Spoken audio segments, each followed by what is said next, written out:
Assalamualaikum warahmatullahi wabarakatuh. Waalaikumsalam warahmatullahi wabarakatuh. Ya, baiklah ya Bapak Ibu. Pada kesempatan kali ini saya akan menceritakan sebuah cerita atau kisah sejarah lokal daerah Takala. Tentunya Bapak Ibu sudah tahu siapa gambar yang ada di depan. Siapa namanya? Iya, betul sekali Bapak Ibu. Ya, Ranggung Daeng Romo. Ya, Ranggung Daeng Romo ini adalah salah satu pahlawan dari daerah Takala, ya, yang dijadikan sebagai pahlawan nasional. Ya, baiklah, yang perlu saya jelaskan di sini adalah siapa Ranggung Daeng Romo. Jadi Ranggung Daeng Romo ini adalah putra sulung dari Galara Moncongkomba, Maula Bemakio, dan ibunya ini bernama Bati Dejimo. Ranggung Daeng Romo dilahirkan pada tahun 1915 di kampung Bone-Bone. Ya, jadi kampungnya Bone-Bone ya. Ya, daerah Bate, Moncongkomba, distrik Pulau Bangkeng. Jadi orang Pulau Bangkeng seperti kita. Tepatnya di Kecamatan Pulau Bangkeng Selatan. Ya, daerah Kabupaten Takala. Ranggung Daeng Romo ini mempunyai saudara yaitu Haji Madia Dememang. Kemudian Haji Muti Dengkebo, Haji Fatima Dengasi, Haji Makatan Desi Bali, dan Maka Jalin Delawa. Jadi cukup banyak bersaudara ya Bapak Ibu.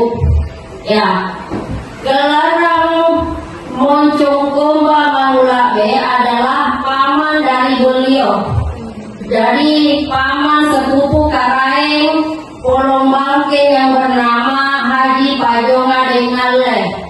Ya, kebetulan Haji Pajonga Dengale ini juga adalah salah satu pahlawan dari Takala ya, daerah kita. Kemudian dilihat dari segi keturunannya, beliau dikenal sebagai seorang bangsawan yang berasal dari golongan progresif dinamis yang tahu mengikuti keinginan dan kehendak rakyatnya. Jadi dengan demikian Ranggung Daeng Romo ini berasal dari keluarga bangsawan di Pulau Bangkeng. Nah, kedua orang tuanya ini terkenal sebagai orang yang dermawan dan kaya raya, serta dihormati dan disegani oleh masyarakatnya. Sebelum Ranggung Daeng Romo, ada beberapa pejuang yang menentang penjajahan Belanda. Ya, seperti Tikula Deng Maleo yang kemudian diasingkan ke Aceh, dan setelah dia kembali, beliau mendapat julukan Karaeng Salamaka. Kompo Deng Buang yang diasingkan ke Wonosobo karena beliau terlibat dalam pemberontakan Ito Deng Magasing pada tahun 1955. Jadi itulah keluarga terdekat dari Ranggung Daeng Romo, sehingga tidak dapat disangka lagi bahwa dari dalam diri beliau ini sudah tertanam sifat-sifat pahlawan, karena memang beliau ini sudah ada keturunan bangsawannya. Ya, beliau berasal dari keluarga memang yang notabene sudah berjuang ya. Ya, jadi sikap benci terhadap bentuk penjajahan itu sudah ada tertanam dari diri beliau maupun beberapa kerabatnya. Kemudian sejak umur 4 tahun, Ranggung Daeng Romo telah dimasukkan pada pondok pesantren di Cikoang. Ya, jadi untuk memperoleh pendidikan agama beliau sudah menempuh pendidikan pesantren ya dari umur 4 tahun. Karena kepintarannya ini dalam membaca Al-Quran dengan kemahiran tajwidnya, sehingga pada umur 6 tahun beliau selalu diikut sertakan pada acara tadarusan yang sekarang lebih dikenal dengan musabaqah Al-Quran. Dari sinilah beliau mempunyai keyakinan bahwa dia harus bekerja keras dan tekun agar dapat tampil di muka umum bahkan ribuan orang.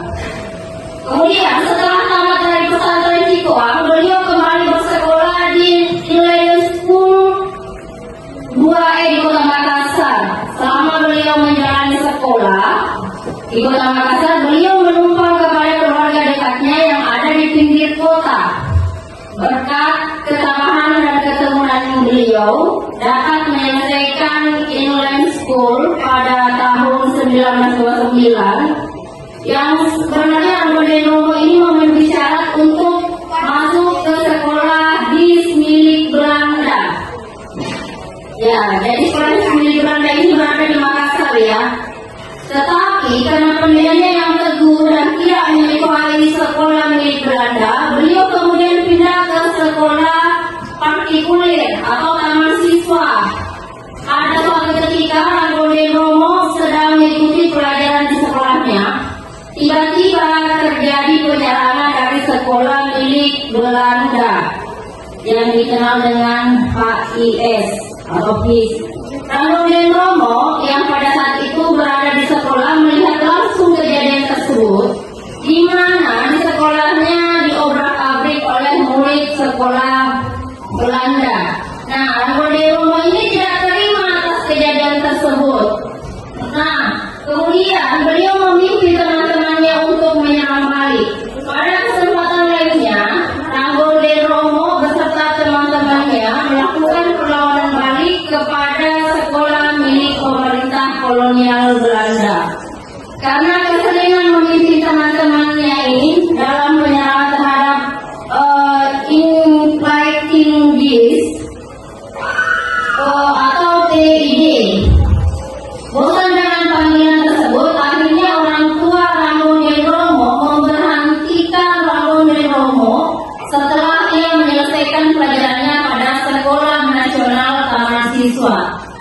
Kemudian setelah Anggoden Romo kembali ke Pulau Bangkeng dan dengan ilmu pengetahuan yang dimilikinya, beliau kemudian mendampingi orang tuanya dalam menjalankan roda pemerintahan.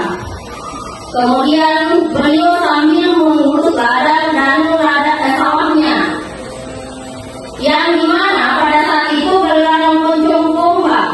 Dari hasil pertanian dan peternakan inilah banyak memberikan bantuan materi terhadap kehidupan perjuangan melawan Belanda. Kemudian pada usia 18 tahun, Anggoden Romo telah dikawinkan dengan sepupunya yang bernama Bugatu Delino. Ya, beliau adalah putri gelaran untuk Adato Tarasi Rembantang. Anggoden Romo dalam mempertahankan kemerdekaan. Ya.